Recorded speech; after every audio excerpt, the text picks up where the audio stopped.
Eu convido os irmãos para abrirem suas Bíblias no livro de Jeremias, capítulo 18.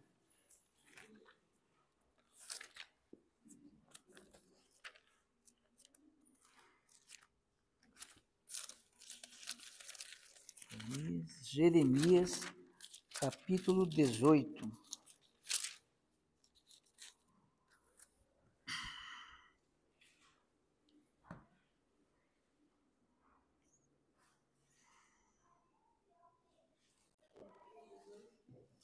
A partir do verso 1, do versículo 1.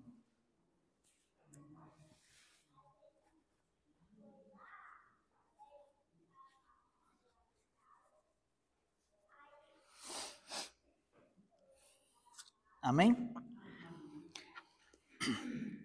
Diz assim a palavra de Deus. Palavra do Senhor que veio a Jeremias. Levanta-te e desce à casa do oleiro, e lá te farei ouvir as minhas palavras. Desci à casa do oleiro e vi que ele estava fazendo a sua obra sobre as rodas. Mas o vaso que ele fazia de barro se quebrou na sua mão. Pelo que o oleiro tornou a fazer dele outro vaso, conforme bem lhe pareceu. Então veio a mim a palavra do Senhor. Não posso fazer de vós como fez este oleiro, ó casa de Israel, diz o Senhor. Como vaso na mão do oleiro, assim sois vós na minha mão, ó casa de Israel. No momento em que eu falar contra uma nação e contra um reino para o arrancar, derrubar e destruir, se a tal nação contra a qual falar se converter de sua maldade, também eu me arrependerei do mal que pensava fazer-lhe. Se em qualquer tempo eu falar de uma nação ou reino, para edificar, para plantar, se ela fizer o mal diante dos meus olhos, não dando ouvidos à minha voz, então me arrependerei do bem que tinha dito lhe faria. Ora, portanto, dize aos homens de Judá e aos moradores de Jerusalém, assim diz o Senhor, olhai, estou forjando mal contra vós, e projeto um plano contra vós, pelo que convertei-vos cada um do seu mau caminho, e emendai os vossos caminhos e vossas ações. Amém? Veja só o que a palavra de Deus diz aqui, é algo muito interessante. Eu sei que as pessoas gostam muito de ouvir falar de bênçãos. Essa palavra é uma grande bênção, só que ela está escondida aqui, né? A gente tem que buscar, porque tem gente que gosta de que fale que Deus vai fazer todos os seus problemas. Amanhã ou segunda-feira está tudo resolvido na sua vida. Pode ser muito mais rápido que isso. Mas a palavra de Deus, ela diz até que é melhor estar num lugar onde há luto do que aonde há uma festa. Então, onde tem a repreensão do Senhor, é um lugar para se estar, é um lugar para ser abençoado. Porque a repreensão do Senhor, ela vem acompanhada de muitas bênçãos. E a palavra diz algo muito interessante, toda ela é interessante, mas veja só. Jeremias, ele estava lá provavelmente na sua casa, na sua região ali, e a palavra de Deus vem a ele. E olha só, Deus diz para ele, levanta-te e desce. Levanta-te e desce à casa do oleiro. E lá te farei ouvir as minhas palavras. Primeira questão. Olha, Deus falava com o profeta de muitas maneiras. Deus falava através de visões, Deus falava através de sonhos, Deus falava de uma forma que o profeta ouvia a palavra de Deus. Por que ele tinha que se levantar e descer à casa do oleiro dessa vez? Essa palavra, ela é muito atual hoje. Ficou redundante, né? Mas tudo bem. Essa palavra é muito atual. Por quê? Muita gente está esperando Deus mudar a sua vida. Muita gente está esperando Jesus voltar. com tudo desarrumado, com a vida uma bagunça, mas está esperando Jesus voltar, porque quando Jesus voltar, tudo vai ser maravilhoso. Mas que sombra é essa que essa pessoa está vivendo? Porque assim como o Shabat, como Paulo disse, né, que o Shabat, as festas bíblicas, elas são sombras do que virá, o nosso dia a dia hoje, a nossa vida hoje, ela é uma sombra do que virá também. Porque se nós estivermos andando no caminho do Senhor, Ele estará nos projetando. Mas aí a pessoa quer que Deus fale com ela. Só que às vezes ela está prostrada. Às vezes ela está lá deitada, assistindo Netflix, esperando Deus falar com ela. Nada contra assistir Netflix, eu assisto. Só que tem tempo para tudo. Tem tempo para eu assistir Netflix, tem tempo para eu ler a Bíblia, tem tempo para eu me dedicar à palavra, tem tempo para o trabalho, tem tempo para a obra de Deus. Tem que ter uma organização. E a pessoa às vezes fica esperando que Deus vai falar com ela. Eu sei, eu já vi muito disso. Pessoas que às vezes vão para determinados lugares porque vai um irmãozinho falar, vai profetizar o que ela quer ouvir. E pode pregar 40 minutos, 2 horas, a pessoa está assim, ó, esperando uma hora que vai chegar o irmãozinho para profetizar, falar que amanhã vai ser melhor, que aquilo que ela quer, Deus vai fazer, que ela está sendo injustiçada, mas Deus vai fazer justiça. Não, nós temos que levantar desse sonho, nós temos que levantar da nossa situação. Se nós temos problemas, e problemas todo mundo tem, mas são desafios da vida. E Deus, Ele fala para o profeta, não é para qualquer pessoa, não. Ele fala para o profeta, levanta e desce, eu vou falar com você, mas lá embaixo, na casa do oleiro. Quanta gente está esperando, o dia que a minha vida mudar, eu vou para a igreja. O dia que a minha vida mudar, eu vou dar ouvido, eu vou me aplicar mais. Quando eu me formar, eu vou ter tempo. Quando eu casar, eu vou ter tempo. Quando meu filho crescer, eu vou ter tempo. Quando meu filho for para a faculdade, eu vou ter tempo. Quando o meu neto nascer. O tempo nunca chega. Está esperando Deus falar com ela, na vida dela, no lugar que ela está, no estado em que ela está. Quando Deus, Ele diz que nós temos que descer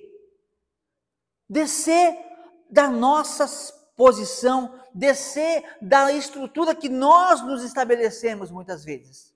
Muitas vezes a gente cria uma estrutura para a nossa vida, e isso serve para quem está lá fora e para quem está aqui dentro. Às vezes a gente cria uma estrutura e espera que Deus vai trabalhar dentro dessa estrutura. Não, eu fiz assim, é aqui que Deus vai tratar comigo. Não é. Deus vai tratar conosco aonde Ele quiser, aonde for melhor, aonde nós vamos aprender. Ninguém sabe demais, ninguém sabe tudo. Qualquer pessoa tem que estar apta para aprender, qualquer pessoa. Deus, Ele é aquele que nos ensina, Ele fala conosco, mas não é do nosso jeito. A gente tem que dar ouvidos à palavra de Deus. Tem pessoas que você mostra a verdade para ela, mas ela não desce do pedestal dela. Ela está vendo que está errada, mas ela não quer enxergar. E aqui Deus disse para o profeta. E o problema não era com o profeta, o problema era com o povo. E Deus, Ele resolve fazer algo diferente. Deus resolve mostrar algo. E isso é muito interessante, porque há situações que a gente até entende, mas nada como a experiência. Às vezes a gente precisa de ter experiência para poder compreender certas coisas. E às vezes a gente passa experiências amargas, às vezes. Mas faz parte da vida. A questão é, nós precisamos de estar prontos para as mudanças que Deus quer fazer na nossa vida. Nós temos que estar prontos para aceitar que a nossa vida está na mão de Deus e que nada foge do controle dele. Se eu não estou satisfeito com algo, eu tenho que crer que Deus não é culpado daquela situação. Mas eu também tenho que crer que se eu buscar a Deus, se eu descer, Deus vai mudar aquela situação no tempo dele. No tempo dele. Na hora primeiro nós temos que ter experiência. Primeiro nós temos que compreender o que Deus quer de nós. Então ele diz, levanta-te e desce a casa do oleiro. E lá te farei ouvir as minhas palavras. Muita gente também está muito acomodada. Muito acomodada. Por quê? Deus fala em qualquer lugar. Deus pode falar realmente em qualquer lugar. Deus poderia falar com o profeta onde ele estava. Mas ele não quis. Deus pode querer falar talvez com alguém que está na internet assistindo esse vídeo. Mas talvez não é aí que Deus quer falar com você. Deus tem um lugar para você. Tem uma posição para você. Deus, ele tem o controle de todas as coisas. O que nós precisamos entender é que nós não somos vítimas nem da sociedade, nem da fé, nem de nada. A palavra de Deus diz, de que se queixa o homem? Queixe-se cada um dos seus próprios pecados. Então, nada na vida que aconteça na nossa vida é culpa de terceiros. Por mais que a gente pode se iludir. Não, aquele caso foi... Não. Se nós fomos enganados de alguma forma, foi porque nós demos confiança demais no momento errado, para a pessoa errada, e a culpa é nossa. Não importa. Agora, também não importa nada do passado. Quem vai viver do passado? A gente não é museu. O que importa é a pessoa falar, Senhor, essa é a minha situação. Aonde o Senhor quer falar comigo? Aonde eu preciso estar para o Senhor falar comigo? Esteja disposto, se esforce para buscar a presença de Deus. E Deus, ele vai moldar. A sua vida, ela não precisa terminar. Se tem uma área da sua vida que não está boa, se tem duas, se tem a vida toda, seja o que for. Não precisa terminar da mesma forma. Lembre dos amigos de Ló. Perdão, Jó, eu de novo trocando Ló com Jó. Lembre dos amigos de Jó. Foram lá, não tinham respostas. E era algo diferente. Jó não tinha culpa de nada. Ali foi algo que Deus fez. E isso também é outro fato bastante interessante. Há muitos fatos na Bíblia que Deus permitiu que ocorresse por um propósito maior. Porque Ele queria que hoje nós usássemos esses atos que aconteceram como exemplo para nós vivermos de uma forma digna hoje. Talvez Deus sacrificou pessoas para fazer um projeto de salvação para a humanidade toda. Cada um tem a sua recompensa, e Jó teve a dele. Tudo em dobro. Parecia que não tinha mais jeito. E Jó, na sua tristeza, ele até fala, né? Ele diz, olha, eu queria que as minhas palavras fossem escritas em pedras, e usa um termo que eu não lembro agora. E mal sabia Jó que as palavras dele iam estar sendo estudadas até o dia de hoje. E Deus o recompensou. E nós temos essa grande nuvem de testemunhas. Tudo a nosso favor. Tudo nos leva a crer que se nós confiarmos em Deus como uma criança confia nos seus pais, basta, Ele vai fazer tudo. Então, é como diz a bênção, né? Que o Senhor sobre ti levante o seu rosto, né? Que faz parte, né, da bênção sacerdotal. Que o Senhor levante sobre ti o seu rosto. Ora, o que é isso? Isso só pode acontecer numa confiança. Uma criança, quando corre com um pai, com uma mãe, e ele levanta a criança. O que o pai ou a mãe faz quando levanta a criança lá em cima? Levanta o rosto para a criança. Deus quer fazer a mesma coisa com você. Que você corra ao encontro dele e que ele levante o rosto te abençoando. Mas isso é questão de confiança. Nós temos que confiar, temos que saber que Deus tem o melhor. E aí, talvez por isso, o exemplo do vaso de barro. Veja só. E o profeta obedeceu, né? Não ficou esperando. Deixa eu ver se Deus falou outra vez, para ter certeza que é para mim mesmo. Para me mexer realmente. Quando Deus fala, a gente tem que estar pronto. Tem que estar pronto. Ah, mas o fulano nunca... Não é o fulano, Deus tem algo com você. Desci à casa do oleiro e vi que ele estava fazendo a sua obra sobre as rodas. Então, o profeta desce e ele começa a observar o homem ali, trabalhando, né? Isso ficou muito fácil de exemplificar aqui, depois de Ghost, né? Que ninguém sabia que era uma roda de barro, mas depois daquele filme todo mundo sabe.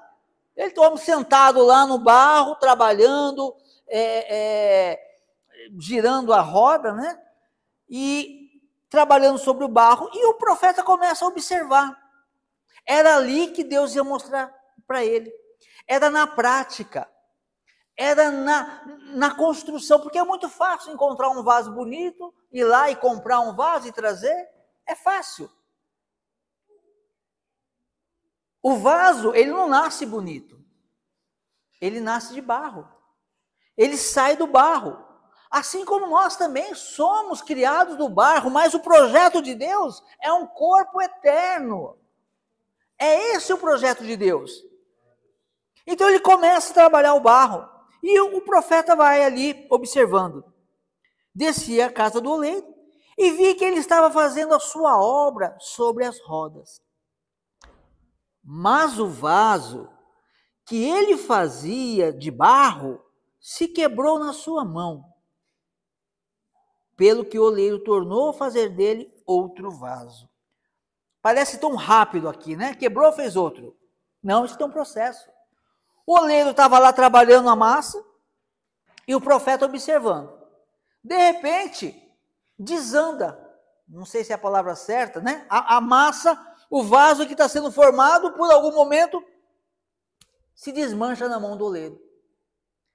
Assim também acontece na nossa vida muitas vezes. Às vezes a gente está caminhando e acha que está caminhando tão bem, até mesmo na fé. Mas um problema, uma injustiça, uma traição, sei lá o que possa acontecer. E a vida da pessoa perde o formato. Ela estava crescendo, ela estava evoluindo, parece que tudo estava indo bem e de repente tudo se desfaz.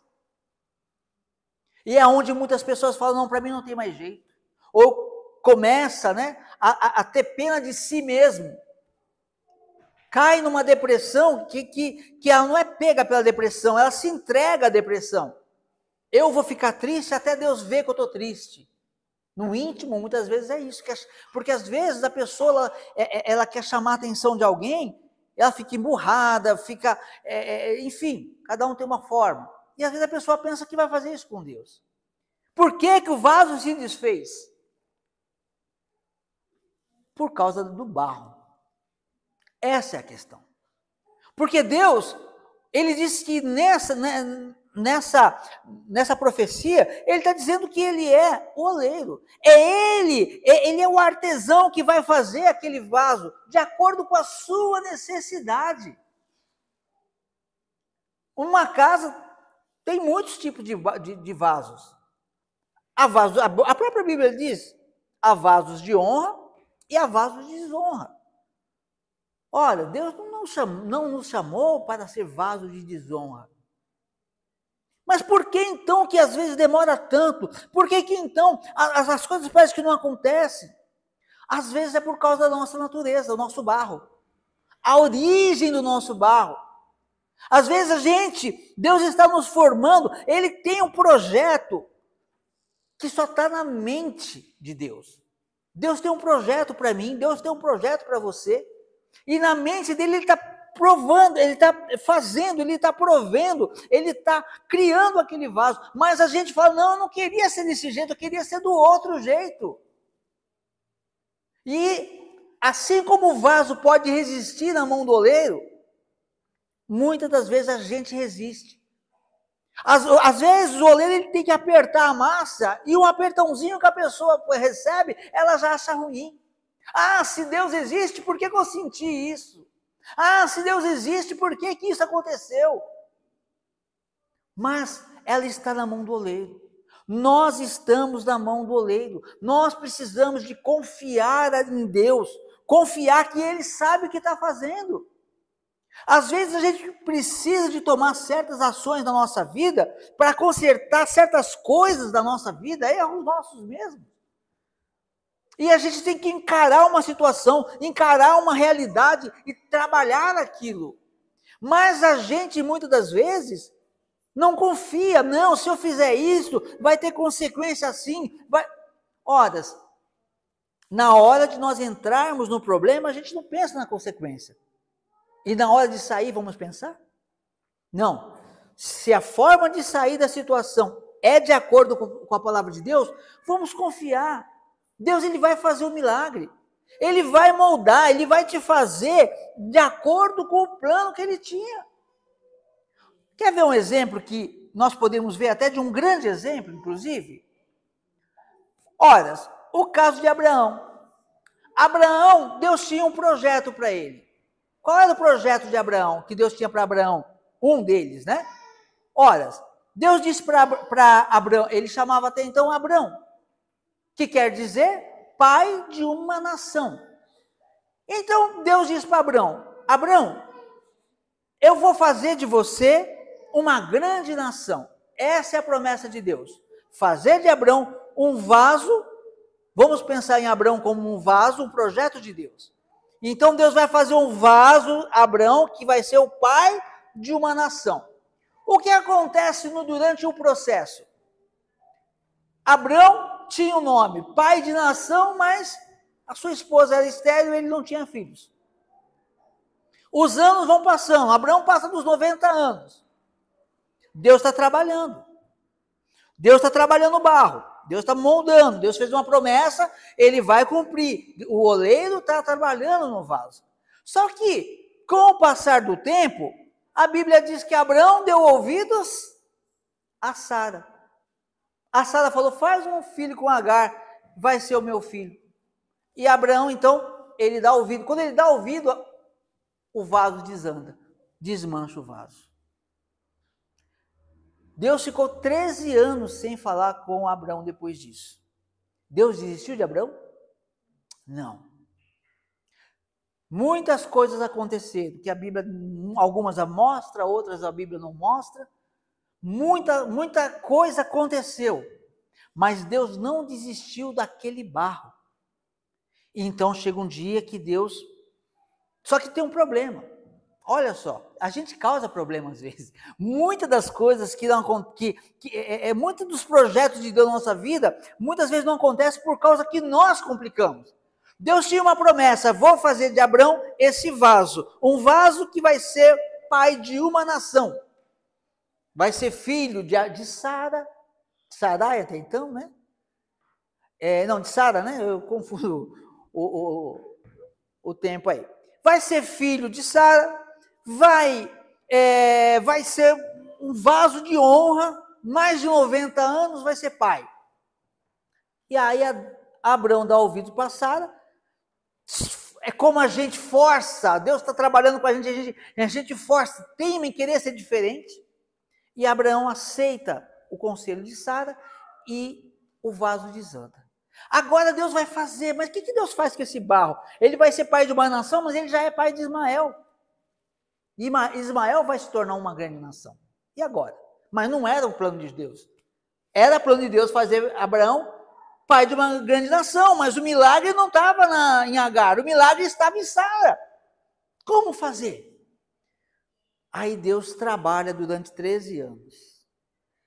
E depois de 13 anos, Deus, o mesmo barro, começa a tomar formato. Agora Deus já faz o vaso um pouquinho diferente.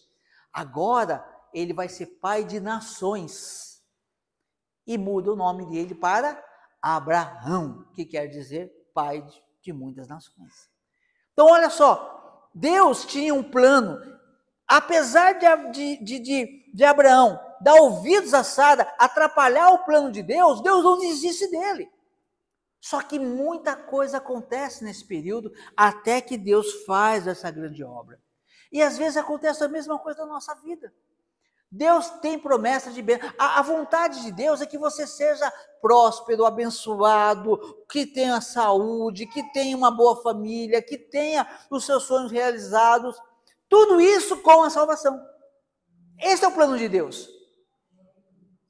Mas tudo tem que ser no seu tempo. O que eu preciso fazer? Ora, é só ser barro na mão de Deus. É só deixar Deus moldar. E como que eu posso deixar Deus moldar? Confiando. Faça o seu projeto, faça o seu propósito, peça orientação de Deus. Senhor, esse é o meu projeto. Se é isso, confirma. Se não é, tira do meu coração. E faz a sua parte. Busque a Deus, ore, leia a Bíblia, congregue, faça a sua parte. E vai seguindo o curso da vida. E qualquer coisa que aconteça, lembre, Deus, eu sou massa e Deus está fazendo. Se Ele está apertando, é porque algum ajuste Ele precisa fazer. Confiar nele. É confiar e seguir em frente, sempre sabendo, Deus está no controle. Deus está no controle. E se corrigindo pouco a pouco, Deus vai concluir a obra e o vaso de honra será concluído. Você será o vaso de honra. Porque a vontade de Deus não é só a vida eterna. A vontade de Deus é que você seja abençoado aqui também. Esse é o projeto de Deus. Ser abençoado, até porque quando a pessoa vê alguém abençoado, ela chama atenção. Ela ilumina outra pessoa. Ela pode trazer mais pessoas para o reino de Deus. Amém? Então, desci à casa do oleiro e vi que ele estava fazendo a sua obra sobre as rodas. Mas o vaso que ele fazia de barro, versículo 4, se quebrou na minha mão. Pelo que o oleiro tornou a fazer dele outro vaso, conforme bem lhe pareceu. Não diz que era conforme o projeto inicial, mas conforme bem lhe pareceu. Tem coisas na vida que a gente faz que não vão interferir muito no projeto de Deus para a nossa vida. Agora tem coisas que interferem. Tem pessoas, Sara, vamos lá, de novo aqui, Abraão. Sara, o que Sara fez? Abraão, Deus tem promessa de dar um filho? Eu já estou velha, vocês também. Mas tem um filho com Agar? A lei.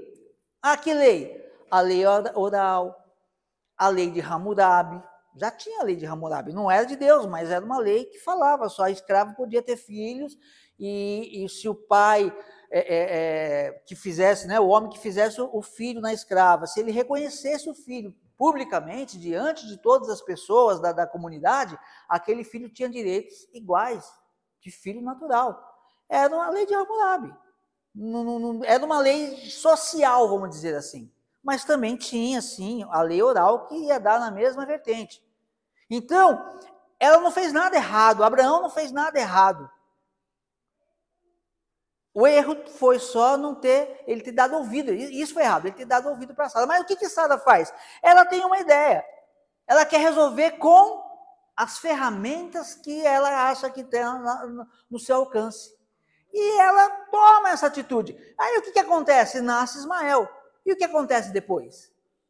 Agar começa a desrespeitá-la. E ela chega para Abraão e fala, olha, que o Senhor julgue entre mim e ti. Quer dizer, agora o problema foi Abraão, a ideia foi dela. E o que Abraão fala? Faze o que convém para você, o que você acha correto. A escrava é sua. É para eu resolver o problema? Já sei. Atormenta até que a mulher foge. Pronto, resolvi o problema.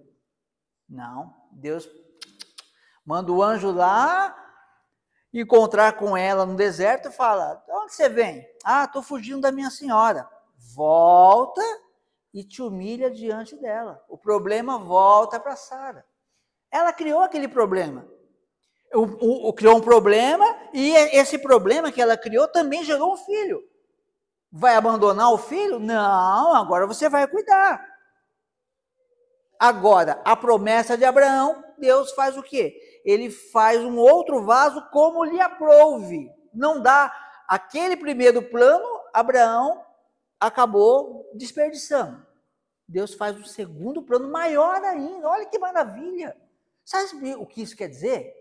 Que aquela oportunidade que nós perdemos na vida, que às vezes a gente fala, meu Deus, como que eu pude fazer uma besteira dessa? Deus, ele pode esquecer e fazer um plano ainda maior. Basta termos um coração sincero, arrependido e disposto a ouvir a palavra de Deus. Deus, ele faz o impossível por nós. Tem coisas na Bíblia, não vou entrar em detalhes porque pode virar polêmica, mas tem coisas na Bíblia que Deus fala que o servo dele não vai fazer. Mas tem um lugarzinho que ele fala, olha, ninguém pode fazer isso, mas eu vou fazer isso por vocês, para vocês serem minha esposa. E Deus, ele abre mão de coisas que ele não quer que o servo dele passe, mas Deus, ele abre mão disso para nos ter como servos dele. Amém? Muito bem. Aí diz assim, então veio, versículo 5, então veio a mim a palavra do Senhor. Não posso fazer de vós como fez este oleiro, ó casa de Israel, diz o Senhor. Como o barro na mão do oleiro, assim sois vós na minha mão, ó casa de Israel. Então Deus está perguntando, eu não posso fazer a mesma coisa que o oleiro faz com o barro com vocês? Aí eu gosto sempre de reforçar, né? Porque muita gente fala, mas é a casa de Israel. Nós somos casa de Israel. Não somos descendentes de Abraão? Então nós somos da casa de Israel. Não existe dois povos para Deus. Na Bíblia, existe só duas situações, pelo menos a leitura que eu faço dela é essa. Se tiver uma outra, alguém, por favor, me mostre. Existe um povo que reúne judeu, brasileiro, japonês, qualquer nação. Pessoas que se tornam a noiva do Messias. De todas as nações, um povo santo separado para Deus.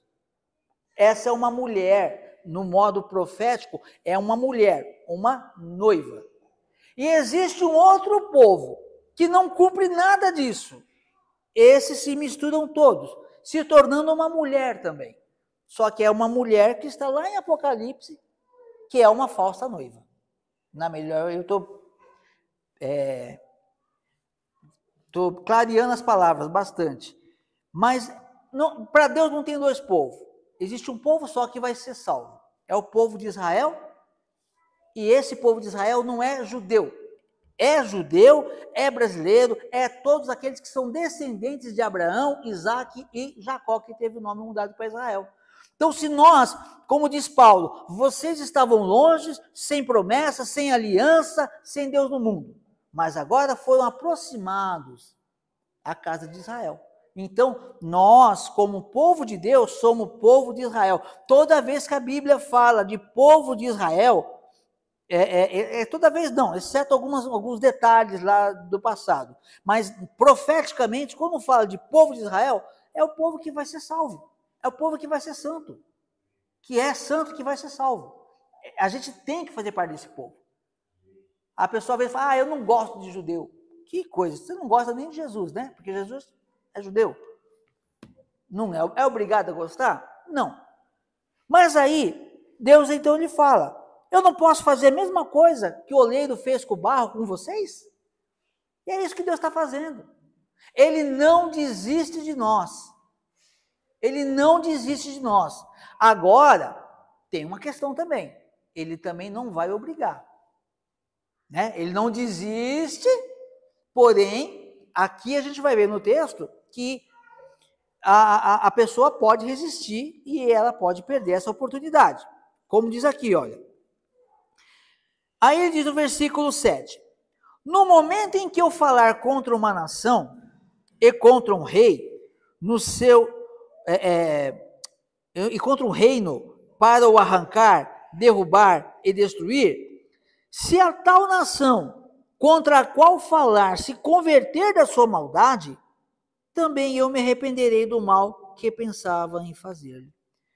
Então Deus está dizendo que, olha, Deus pode ter decretado o mal para uma nação, e aí eu entendo que para uma pessoa, para uma família, enfim, Deus pode ter decretado o mal, mas se essa pessoa mostrar arrependimento, se humilhar, buscar a Deus, fazer o que Deus, o que Deus tem, aquilo que Deus tem prazer, Deus, ele se arrepende é mal de dizer, né? Ele muda o projeto que ele tinha.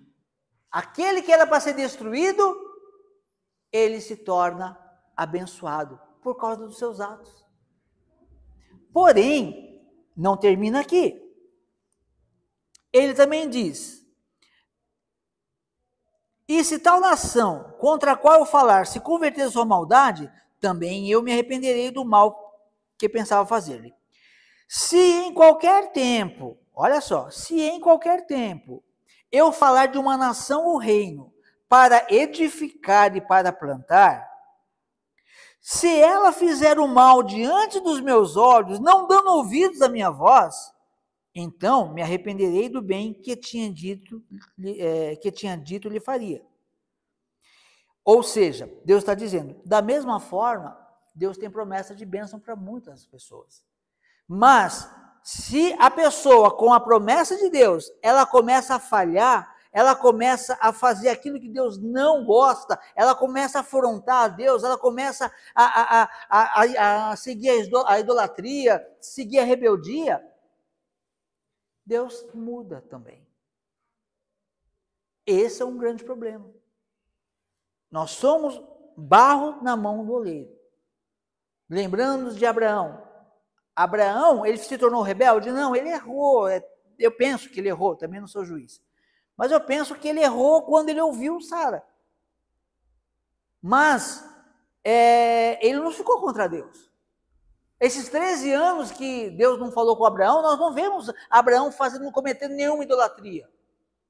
Ele continuou fazendo ali, na sua sinceridade, e Deus refaz o seu projeto. Agora, quando a pessoa ela começa a fazer o que não presta, aquilo que Deus não gosta, ela pode ser, pode ter feito muitas obras boas. Deus vai esquecer de tudo que foi feito de bem e essa pessoa é condenada. Ou vice-versa. A pessoa pode fazer a vida toda o que é mal e no final da vida dela se arrepender e produzir boas ações. Deus vai esquecer de todo o mal que ela cometeu e Deus vai focar no arrependimento, naquilo que ela fez de bom. Aí diz assim no versículo 9: se em qualquer tempo eu falar de uma nação ou reino para edificar e para plantar, se ela fizer o mal diante dos meus olhos, não dando ouvido à minha voz, então me arrependerei do bem que ele tinha dito lhe faria. Ora, portanto, dize aos homens de Judá e aos moradores de Jerusalém: assim diz o Senhor, olhai, estou forjando mal contra vós, e projeto um plano contra vós, pelo que convertei-vos cada um do seu mau caminho, e emendai os vossos caminhos e as vossas ações. Aqui Deus dá um recado. E é muito importante, porque olha com quem Deus está falando. Os moradores de Judá e de Jerusalém. Os mais próximos do templo. Ali, quanto mais próximo do templo as pessoas viviam, mais envolvida com as obras dos sacerdotes elas estavam. Porém, há uma fase em que os sacerdotes estão ali adorando a Deus verdadeiramente, e aí todo mundo é abençoado. E há uma fase em que os sacerdotes estão ali negociando e fazendo o que faziam nos dias que Jesus veio. E aí está todo mundo contaminado. Todo mundo contaminado. Por quê? Porque a liderança é muito importante. A liderança, ela pode te conduzir a Deus. Uma liderança, seja um reino, seja uma congregação, uma liderança cheia do Espírito de Deus, vai conduzir as pessoas para a verdade. Porém, quando a liderança ela não tem nada, ela está vazia de Deus, ela vai conduzir as pessoas para aquilo ao qual ela está cheia. Orgulho, vaidade, idolatria e tudo aquilo que não serve. Então, nós temos que ver que aqui não é o templo, mas aqui sim é a questão da religiosidade. A gente, nós temos que entender que nós somos praticantes da palavra de Deus, não somos religiosos em si. Porque se nós tomarmos a religião, aí a Torá, a Bíblia começa a entrar em dúvida. É o que acontece muito hoje. As pessoas têm uma religião. Você mostra para elas, Yeshua dizendo aqui, eu não vim desfazer a lei, nenhum Yud vai sair da lei, nem a menor letra vai sair da lei, vai se perder da lei, até que tudo se cumpra. E a pessoa, ela fala, não, a lei foi abolida. Por que ela diz isso? Porque ela está como os moradores nessa situação, como os moradores de Judá e de Jerusalém. Ela está como aqueles religiosos. A minha religião é a verdade. Não é Yeshua, não é a Bíblia, é a minha religião. E isso é muito perigoso. Para a gente terminar, então diz assim, ora, portanto, diz aos homens de Judá e aos moradores de Jerusalém, assim diz o Senhor, olhai, estou forjando mal contra vós, e projeto um plano contra vós. Então Deus estava dizendo para eles, olha, como quem diz, vocês estão fazendo tudo o contrário, e eu estou planejando algo de ruim para vocês, mas não é isso que Deus quer. Aí Deus está dizendo, olha, tem um projeto ruim para vocês, vocês não querem mudar de caminho, não? É uma situação que muitas vezes a gente tem que começar a pensar, não que Deus esteja projetando nada contra nós, não é isso. Mas eu estou dizendo que a pessoa que resiste à verdade, a pessoa que resiste ao que está escrito, ela troca o que está escrito, não é o nosso caso, glórias a Deus por isso. Mas a pessoa que está trocando o que está escrito por dogmas, ela não é nem Deus que está forjando mal contra ela, é ela mesma. Só que Deus diz, se arrependa, volte do seu mau caminho. Pelo que convertei-vos, cada um do seu mau caminho, e emendai os vossos caminhos e as vossas ações. Só que aqui, nessa situação, Jeremias pegou a pior parte, a época de a pior geração. Eu acho que é a pior, não sei se teve outra, não sei se a de hoje é pior, eu já não sei. Mas, biblicamente, me parece que ele pegou a pior geração. Porque depois dele explicar tudo isso, tintim por tintim, veja o versículo 12. Mas eles dizem, não há esperança. Após as nossas imaginações andaremos. E cada um fará segundo o propósito do seu coração maligno. Portanto, assim diz o Senhor, perguntai entre os gentios, quem ouviu tal coisa? Coisa sobremodo horrenda fez a Virgem de Israel. Eu vou parar por aqui nesses versículos. Então aqui Deus está dizendo, aqui era, até então, sobre o povo gentil, e hoje nós somos alcançados, como não somos mais gentios. Quem que é o gentil? O gentil é todo aquele que não é judeu, que não crê na palavra de Deus, que não tem Torá, que não tem mandamentos, que não tem lei, que não tem Shabat, é gentil. Quando nós aderimos à verdade de Deus, quando nós entramos nessa aliança, nós deixamos de ser gentil. Nós passamos a fazer parte do povo de Deus. Amém? Finalizando, eu vou só trazer um versículo de Paulo aqui, que está dentro desse contexto. Deixa eu só ver aqui, que eu anotei. É 2 Coríntios 4:7, para a gente finalizar.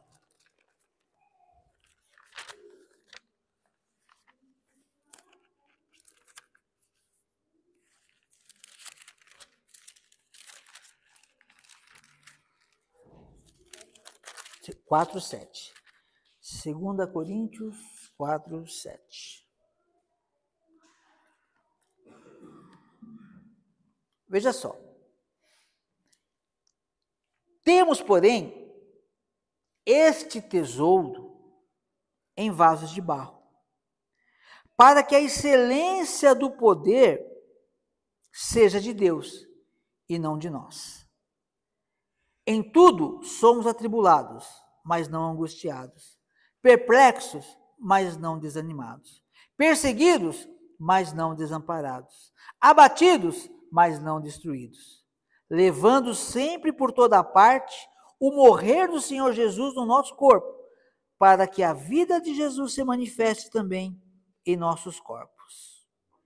Amém? Então, tudo isso que foi dito, toda essa palavra, ela se resume aqui.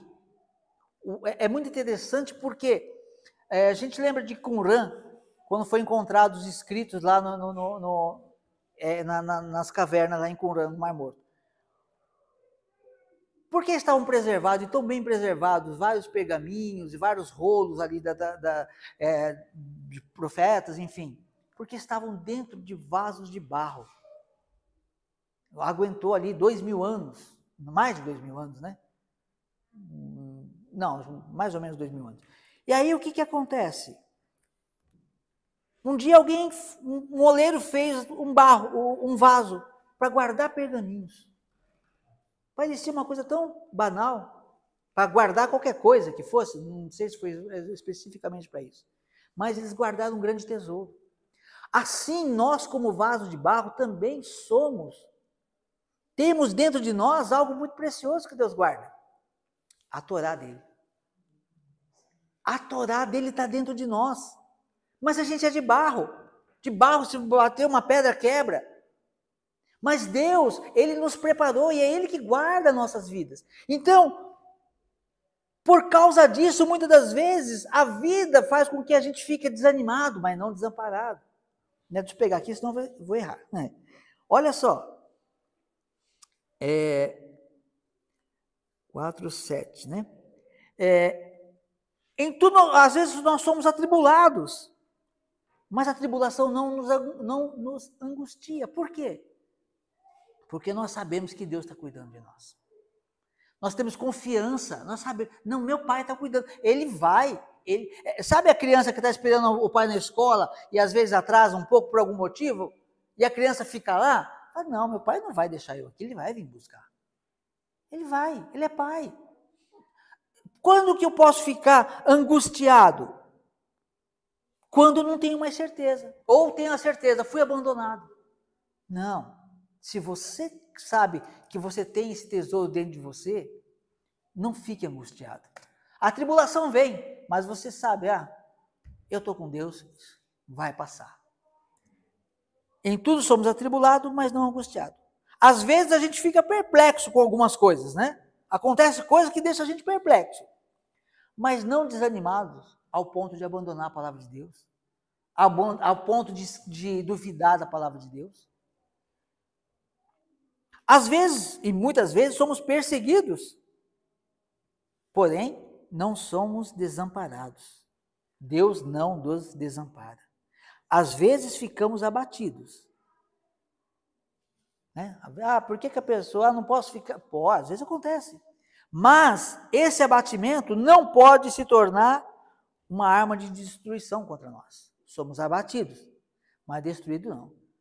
Às vezes a gente perde uma batalha hoje, mas amanhã estamos na guerra de novo. E vamos vencer.